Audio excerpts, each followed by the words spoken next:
Bismillahirrahmanirrahim. Assalamualaikum warahmatullahi wabarakatuh. Waalaikumsalam warahmatullahi wabarakatuh. Baik, Pak Yusuf. Kapan waktu yang paling nyaman bagi Pak Yusuf untuk kita lakukan observasi? Kalau saya merasa nyamannya itu di hari Senin, Pak, di hari Senin pukul 10, karena menurut saya itu waktu yang ideal bagi siswa untuk bisa fokus.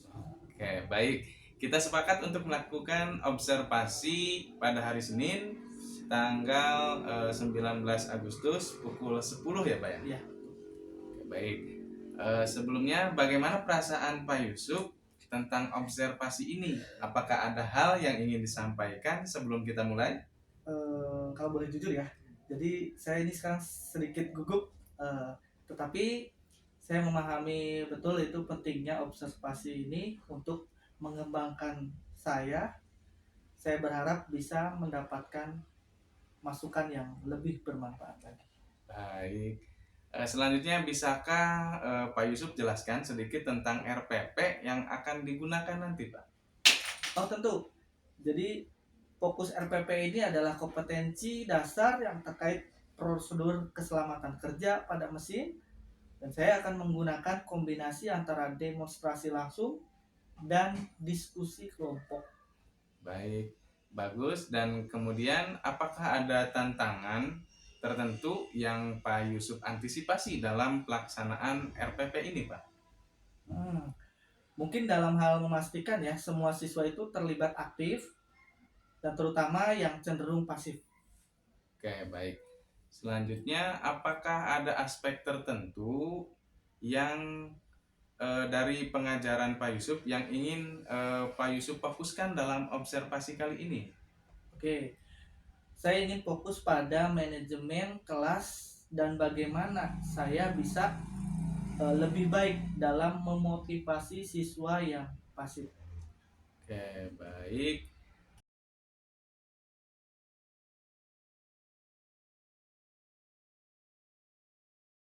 Baik, bismillah. Assalamualaikum warahmatullahi wabarakatuh. Waalaikumsalam. Pak Yusuf sudah siap untuk pelaksanaan observasi kelas? Siap. Bagaimana untuk pelaksanaannya? Untuk pelaksanaannya kita teori ada di ruang lab dan untuk praktiknya kita akan di ruang bengkel. Oke, baik. Kemudian nanti saya akan posisi di belakang untuk menyaksikan atau melakukan observasi, Pak ya. Siap? Selamat melaksanakan. Siap.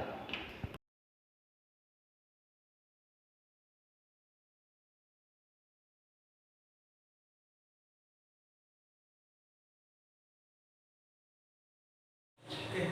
Assalamualaikum warahmatullahi wabarakatuh. Waalaikumsalam warahmatullahi wabarakatuh. Selamat pagi.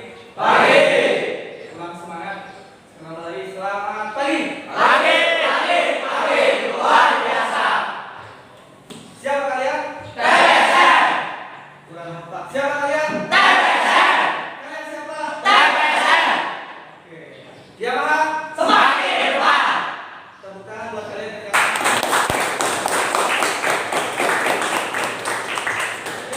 untuk pertemuan kali ini, gimana kalian sehat? Siap. Sehat selalu. Untuk kali ini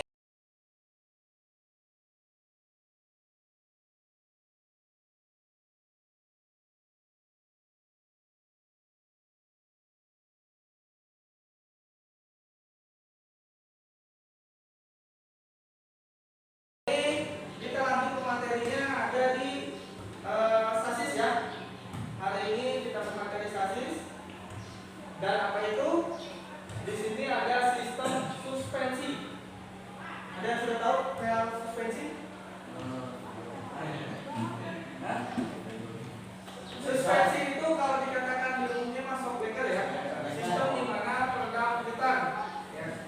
Apa sih pengetahuan dasar daripada suspensi? Di sini kita lihat fungsi dasar suspensi adalah untuk secara umumnya ditempatkan di antara rem dan as roda yang dilengkapi dengan shock absorber atau shock breaker. Jadi untuk fungsi utamanya adalah sistem suspensi untuk mengurangi guncangan jalan yang terima roda. Kalian lihat gambar seperti di lihat ada motor apa ini? Baik, baik. Motor RMX. apa namanya, bendulan ya, atau jalan yang permukaannya tidak rata. Jadi ban yang depan itu melewatinya dengan halus, dia akan bekerja suspensinya, atau disebutnya di sini damper peredam ya. Kalau lihat kalian tanpa dampernya, ketika pandangan lampu ke depan, itu dia akan terus bergerak ya. Tapi kalau dengan damper, ketika ada damper peredamnya, pandangannya hanya pas saat ketika melewati jalan yang tidak rata saja. Jadi setelahnya itu dia akan terus fokus terus. Kalau yang ini dia akan bergerak terus naik turun ya. Kemudian ini efek peredamnya. Efek peredamnya ketika kenapa ya? Ada olinya. Di sini kecepatan piston disebutnya itu seperti as shockbreaker atau teleskopiknya. Di mana ketika diameter lubang aliran besar, efeknya peredamnya kecil. Nah, di sini kalian lihat gambarnya ada lubang cipratan olinya yang besar. Jadi aliran peredamnya lebih kecil karena peredamnya lebih besar keluar olinya ya. Tapi ketika diameter lubang alirannya itu lebih besar, peredamnya kecil. Nah, ini lebih kecil, efek peredamnya lebih besar karena guncangannya lebih lembut ya. Kecepatan pistonnya sama ya. Kalau kecepatan pistonnya ada besar dan kecil, tapi ini lebih lembut lagi karena lubang di sini pistonnya lebih kecil. Ini prinsip kerjanya, efek peredamannya sama seperti yang tadi. Ketika kecepatan piston tinggi, efek peredamannya besar seperti ini. Cipratannya lebih naik ke atas. Kalau ketika yang besar ini, efek peredamannya lebih kecil, lebih lambat. Oke. Nah, suspensi depan tipe-tipenya seperti ini. Ada yang berupa teleskopik pop atau piston slide tipe disebutnya ya. Ini piston dan slide metal bergerak pada outer tube. Jadi pennya itu berada di dalam. Kalian tahu nih tipe suspensi yang ada di motor apa? Trim. Ini lebih ke motor kalau menurut saya sih. Karena pennya berada di tengah-tengah, bukan ada di dalam asnya ya, bukan ada di dalam teleskopiknya, tapi berada di luar atau di outer asnya, tapi ada di dalam outputnya. Pegas terpasang di luar bagian inner tube, di luar inner tube, berarti ada di luar ya, di luar as. Jumper menggunakan area antara inner tube dan outer tube. Jadi jumper peredamnya itu ada di area outer tube-nya dan di dalamnya. Sehingga rigiditasnya dari gaya samping kurang empuk kalau seperti ini. Tipe ini umumnya digunakan pada model bisnis motor-motor dulu ya. Oke. Nah, yang selanjutnya di sini ada tipe teleskopik pop, yaitu disebutnya inner spring tipe. Inner spring berarti springnya ada di dalam ya. Tipe ini dikembangkan oleh perusahaan Italia. Orang-orang Italia yang membuatnya ya, modelnya. Ketika bagian inner tube dan outer tube bergerak saling berlawanan, sehingga kontak area luas dan tekanan permukaan rendah membuat faktor rigiditasnya tinggi. Tipe itu banyak digunakan sepeda motor yang sekarang. Nah, motor-motor sekarang itu banyak digunakan seperti ini. Contoh-contohnya motor fiction ya. Jadi ketika pennya itu ada di dalam inner tube, jadi ada di dalam asnya. Di dalam asnya ada olinya pastinya ya. Kemudian selanjutnya di sini yang ketiga ada tipe inverted pop atau disebutnya di umum kita banyak bilangnya itu upside down. Pernah dengar? Ada pada motor apa nih? Di motor Yamaha, kalian ada yang tahu? Betul. R15, R25.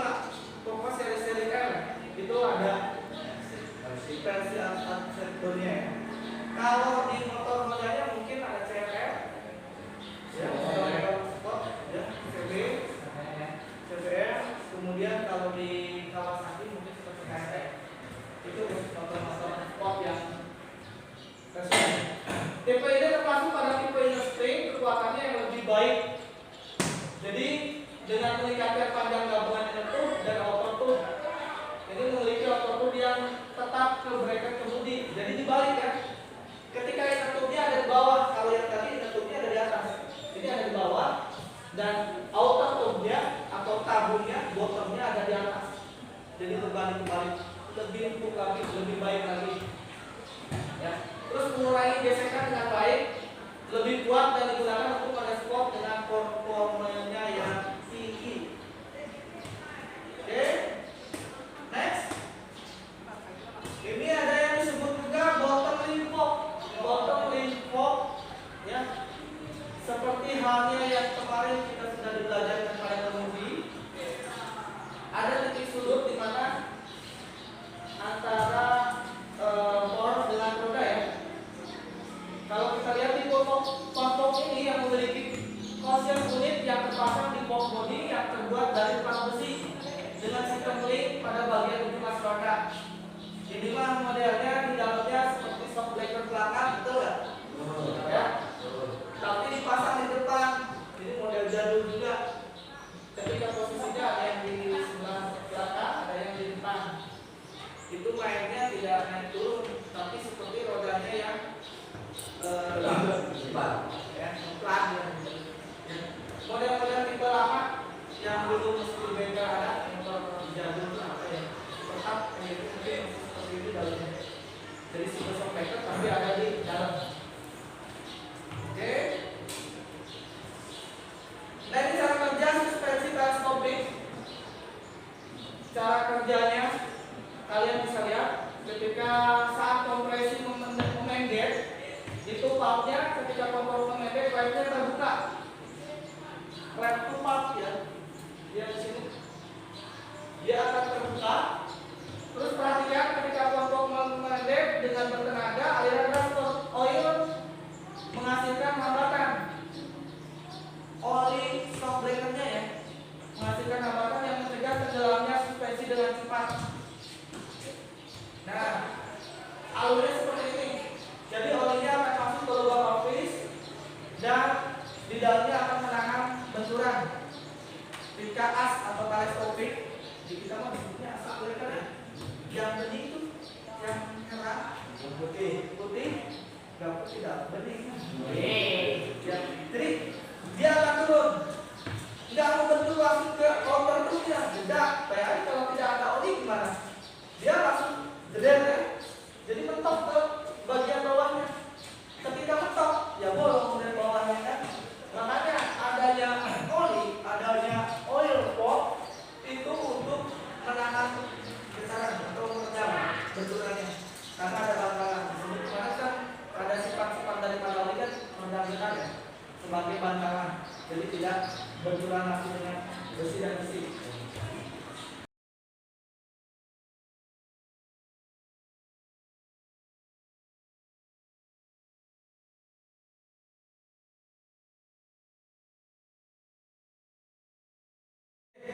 Assalamualaikum warahmatullahi wabarakatuh. Waalaikumsalam warahmatullahi wabarakatuh. Ya, setelah yang materi tadi kita dapat, sekarang kita bagian mempraktekannya ya. Apa dari sistem apa? Suspensi. Ya. Kita ke depan dulu, di mana kita udah memperagakan satu orang dari antara kalian. Silakan dulu. Perkenalkan siapa namanya? Perkenalkan, nama saya Adi Mulyana dan saya sekolah di SMK Biling Sani. Ya, TBSM. TBSM kelas SMA. TBSMA. Oke, silakan Adek langsung dibuka saja.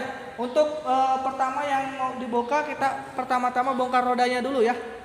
Kita akan bongkar roda dulu. Ini yang kita akan bongkar itu suspensi bagian depan ya. Suspensi depan. Pertama-tama langkah pertama itu buka rodanya dulu. Lepaskan roda dari ponpoknya atau suspensi depannya.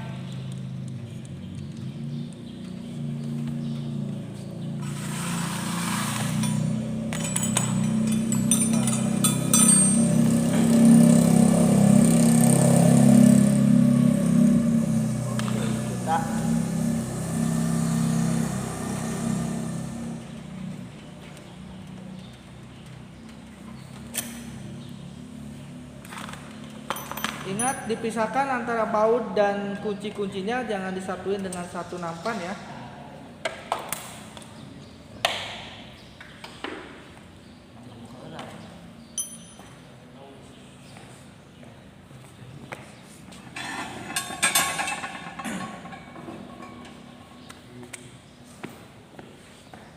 Setelah itu bongkar spakbor depannya dengan menggunakan atau 10 T10. Tetap kita akan bermain dari durasi waktu yang dicapai ya. Berapa waktu? Apa? Pasang empati gitu ya. Biasa PPDS pasang empati.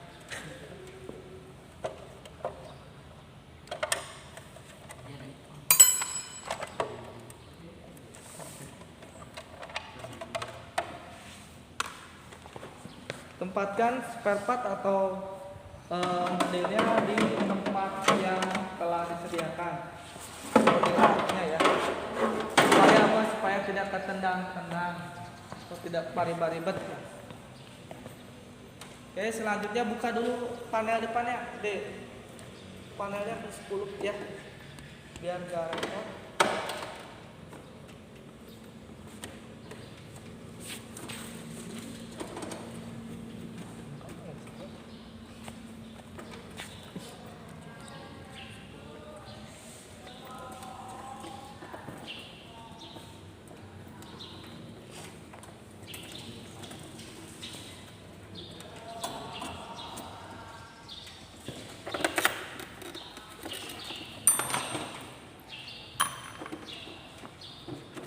Bautnya cuma depan aja. Nah, Sudah terlepas.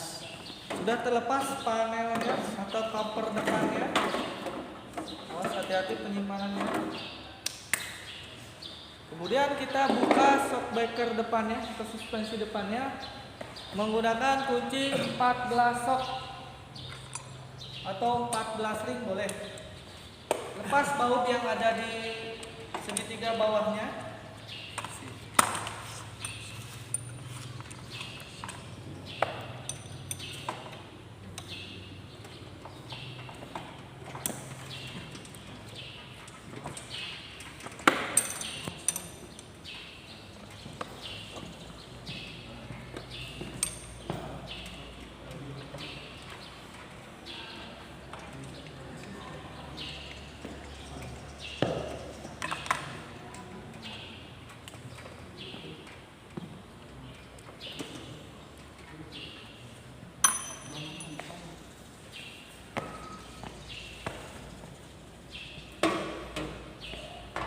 Terlepas satu.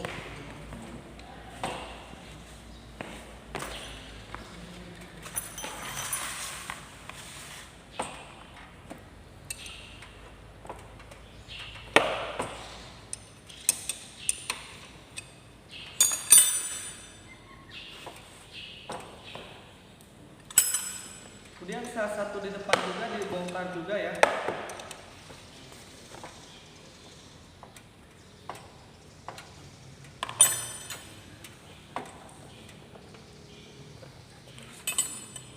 Sampai bautnya terlepas. Karena apa?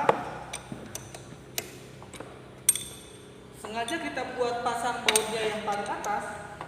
Karena kalian lihat ketika di shockbreaker ini di bagian atasnya ada cuatik. Nah, si baut yang paling atas itu mengunci bagian atasnya. Jadi masuk si baut itu ke sela-sela ini. Jadi ketika kalian dicopot itu nggak bakalan lepas karena ini ada penguncinya. Berbeda halnya dengan yang kamu pasang yang bawah. Ketika kendor itu akan merosot. Karena posisinya yang bawah mah tidak nempel ke sini, tapi di atas di luar sini. Lebih merosot lagi ketika bautnya akan keluar. Ya.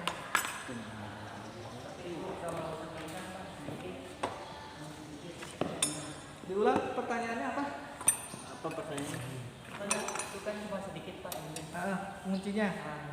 Enggak apa-apa. Karena di dalamnya situ lubangnya itu hanya setengah ya. Setengah ke permukaan segitiga, setengahnya ke sini. Hanya sedikit memang. Jadi kunci tidak akan masuk, lebih aman, lebih safety. Ya. Begitu. Ada lagi yang ditanyakan? Nanti ketika dipasang di sini, itu yang dipasang bautnya bukan di atas, kebalikannya, tapi di bawah. Supaya apa? Supaya pas bukanya nanti ini bisa naik turun. Karena kita akan bermain untuk membuka ininya, ada posisi di atas ini. Pak, itu yang warna hitamnya apa namanya Pak? Penahan shocknya yang di atas. Ini? Ah, Ini segitiganya. segitiga. Ya. Segitiga atasnya. Oke, ada yang tanyakan komponen sini? Yang sudah saya teliti materi ya. Ini namanya outer tube. Ini inner tube. Outer tube, inner tube. Ini seal debunya dan di dalam ada oil sealnya. Seal olinya. Ada 2 seal nanti.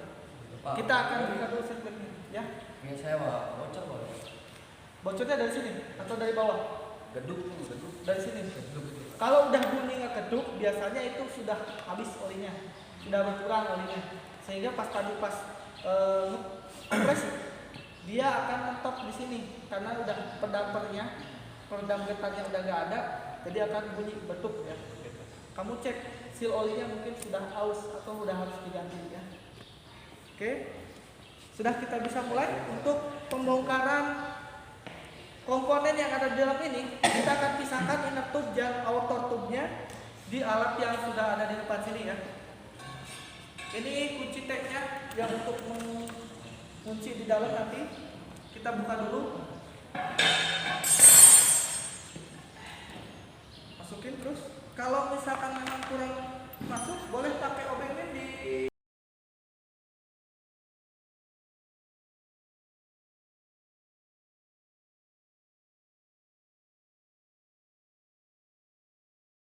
Assalamualaikum warahmatullahi wabarakatuh. Waalaikumsalam warahmatullahi wabarakatuh. Salam yang maha semaji di depan. Perkenalkan, nama saya Tariana. Saya dari SMK Bina Insani kelas 11 PBSMA. Di sini saya akan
Action.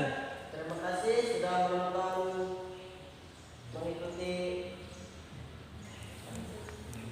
pembongkaran eksistensi. Kurang lebihnya mohon maaf. Diakhiri, wabillahi taufiq wal hidayah. Wassalamualaikum warahmatullahi wabarakatuh.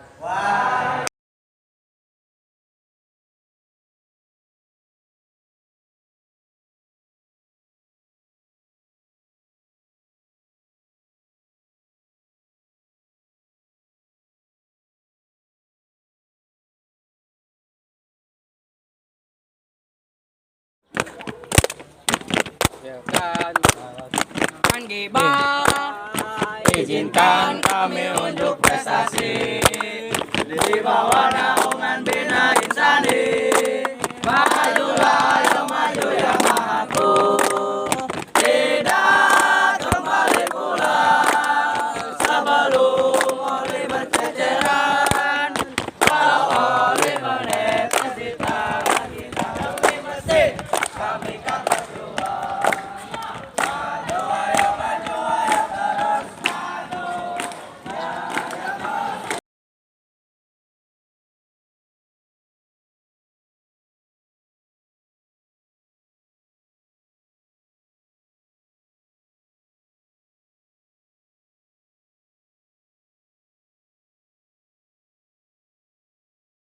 Bismillah, Assalamualaikum warahmatullahi wabarakatuh.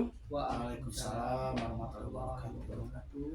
Baik Pak Yusuf, kira-kira kapan waktu yang paling cocok untuk kita melakukan pertemuan tindak lanjut Pak? Tindak lanjut itu di hari Rabu pukul 13.00 sepertinya adalah waktu yang pas menurut saya Pak. Baik, kita sepakat bertemu pada hari Rabu pukul 13.00 untuk kita diskusi hasil observasi ya. Terima kasih atas dedikasi Anda dalam pelaksanaan pembelajaran kemarin. Sebelum kita mulai diskusi, bagaimana perasaan Pak Yusuf setelah observasi? Oke, jadi saya sekarang merasa cukup lega meski ada beberapa bagian yang saya rasa bisa lebih baik lagi. Senang mendengar refleksi Pak Yusuf, itu langkah awal yang baik Pak ya. Oke, kemudian salah satu hal yang saya perhatikan adalah bagaimana Pak Yusuf berhasil menjaga kelas tetap teratur, siswa tampak fokus dan mengikuti instruksi dengan baik. Kemudian bagaimana Pak Yusuf melihat ini? Saya tuh selalu mencoba membuat aturan kelas yang jelas dan konsisten ya Pak. Jadi saya senang itu berjalan baik. Bagus sekali Pak. Namun saya juga melihat ada beberapa siswa yang tampak kurang aktif. Apa yang Pak Yusuf pikirkan tentang hal ini? Nah, saya setuju. Mungkin saya perlu mencoba metode yang lebih variatif Pak untuk melibatkan mereka. Gitu. Baik. Selanjutnya, menurut Pak Yusuf, apa yang paling berhasil dalam pembelajaran kemarin? Saya rasa demonstrasi yang langsung sangat membantu siswa dalam memahami materi Pak. Oke. Apakah ada metode lain yang ingin Pak Yusuf coba di pertemuan mendatang? Oke, kalau saya berpikir untuk mencoba diskusi kelompok yang lebih kecil agar siswa yang pasif bisa lebih terlibat Pak. Oke, baik. Bagaimana jika kita membuat rencana untuk mencoba metode diskusi kelompok pada pertemuan berikutnya? Saya bisa membantu menyiapkan strateginya, Pak. Nah, betul. Itu ide bagus, Pak. Jadi saya setuju untuk mencobanya dan melihat hasilnya nanti. Baik.